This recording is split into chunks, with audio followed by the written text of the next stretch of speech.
Welcome back to the channel, guys. Baling first cut alfalfa, second day. We're at 138. Already over 300 bales for the year. Everything's going smoothly. That 6130M is still going strong. I'm sitting in the New Holland. That's news for you guys. I got this back Friday, I believe, and working really good.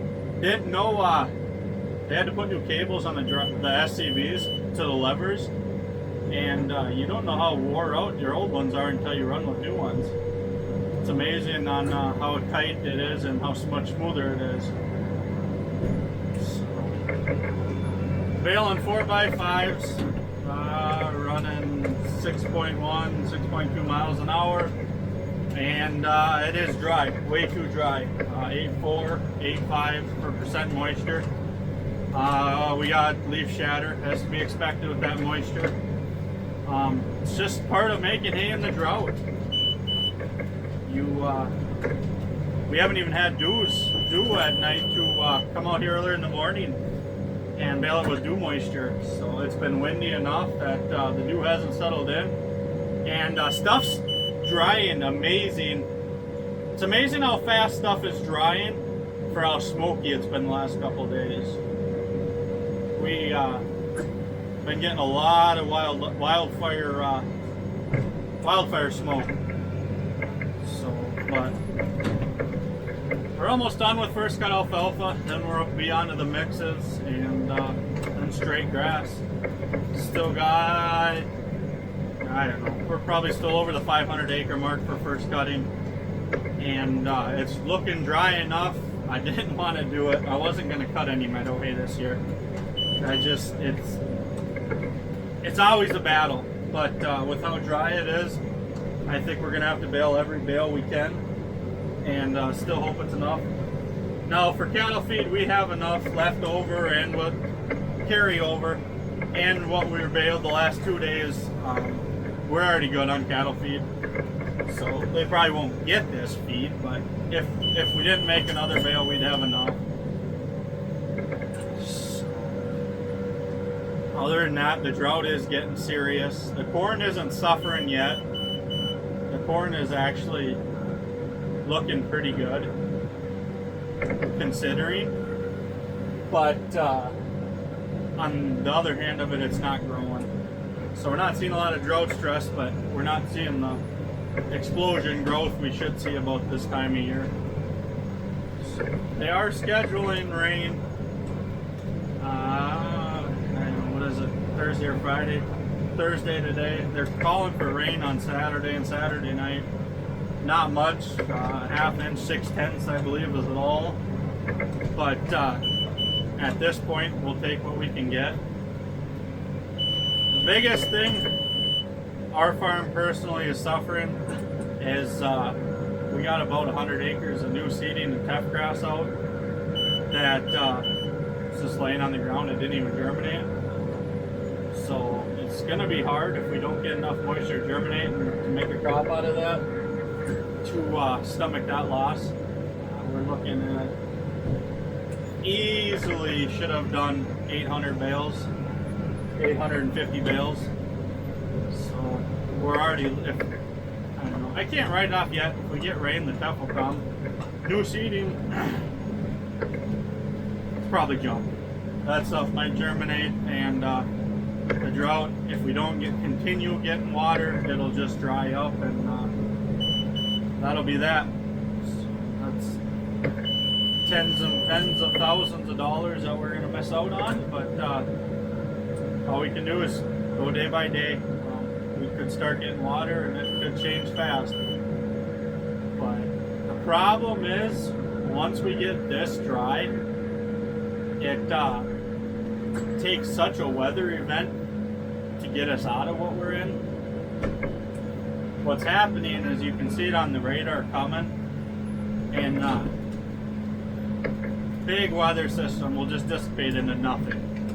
And sometimes even on the radar it's coming over, but it's not even hitting the ground. There's a lot of us out there struggling. I'm not whining. it is what it is. We'll probably do a video on that, on how the drought is affecting our crops. But if you guys are the praying type, say a prayer for us farmers. We get the moisture we need to make ends meet. I see a bean planter going down the road. These guys throwing beans in this late. Putting them into flour basically. Can't even imagine they're going to germinate. The one thing I will say is I don't have a lot of acres of corn, considering the farmer in the realm of considering or comparing to the other farmers around here. We're a small row crop farm, but we were able to hit our planting our corn at the perfect time this year, and well, there's a lot of people struggling with replant and germination issues. But other than one field, we had perfect germination. Our cornfields are flat, even, and most of them are knee-high by now. We get a shot of rain, and I bet you they'll grow a foot overnight. If we're going to be dry, I'd rather be dry right now. Get first cut made dry, get the corn putting roots down. But on the other hand of things, we don't have anything in the ground, so if we don't start getting rain, I believe it'll be worse than 2021. 2021 in this area was bad. A lot of 80, 90 bushel corn, and that was my first year growing corn, as I've said many times. And we had one farm, that farthest away farm, 20 some miles, did one of the fields did 15, 16 bushel corn. And that hurts. At least on the row crops, you got insurance. We don't have insurance on any of our hay, and our hay operation is the majority of our operation and income. So,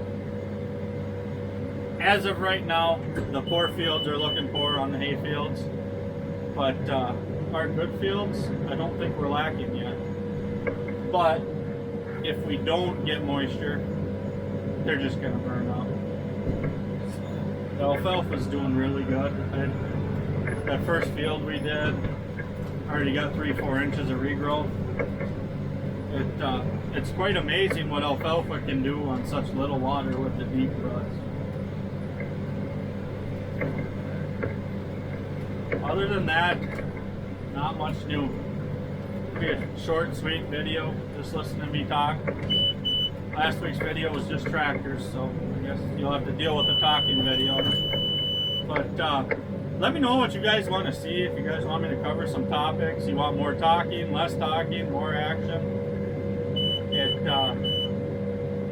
Things are getting busy, things are getting stressful, so the action shots, I'm not going to be stopping the equipment, put cameras out and that kind of stuff. So, but if you guys want me to cover topics, let me know what you want me to cover. Like I said, I'll show you guys that new seeding in calf grass. It's literally, you can dig the seed up, none of it germinated. So, and there's no insurance on that, like I said. If things continue to get worse, but yet we get some rain and it still doesn't come, I will maybe find something to no-till in there, Sudan grass or something, sorghum, and do a cutting of that to at least get something, some bales. But on the other hand, if we don't start getting rain, I'm not even gonna bother.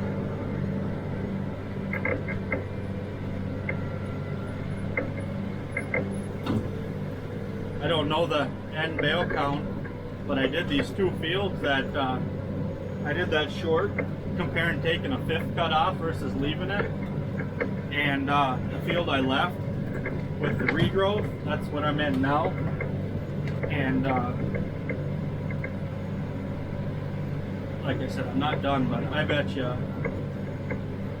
you we gained 2 bales an acre not taking a fifth last year. So I don't know if you can replicate that every year. And some years in a drought year, like now, I take every bit I can, just because with the value that I think hay is going to be, every bale is going to count.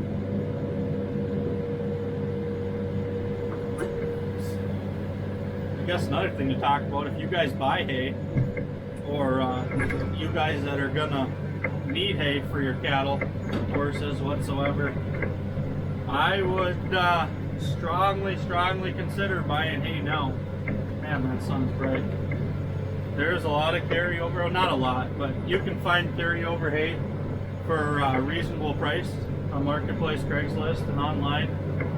And if I was in dire need to feed cows, I would be I'd be buying every bit of carryover hay I could find, because it's going to get ugly, I think. And hopefully I'm wrong, but I've grown hay for a while. There's been a lot of damage that's already been done. Even if we had a perfect summer, the grasses are going to take it the worst. It's just like you guys, if you guys aren't farmers, if you're in an area, when your yard burns up, look at how much more rain it takes to get your grass to green up again and start growing and be able to mow again, versus how much less water it takes if it's consistent and it doesn't burn up. Once it burns up, it takes so much to get it. Right now I'm just rambling. You can see how dusty. Most of that's leaf shatter. Just, I mean, right now it's reading low, which I believe low is less than 5%, or should be.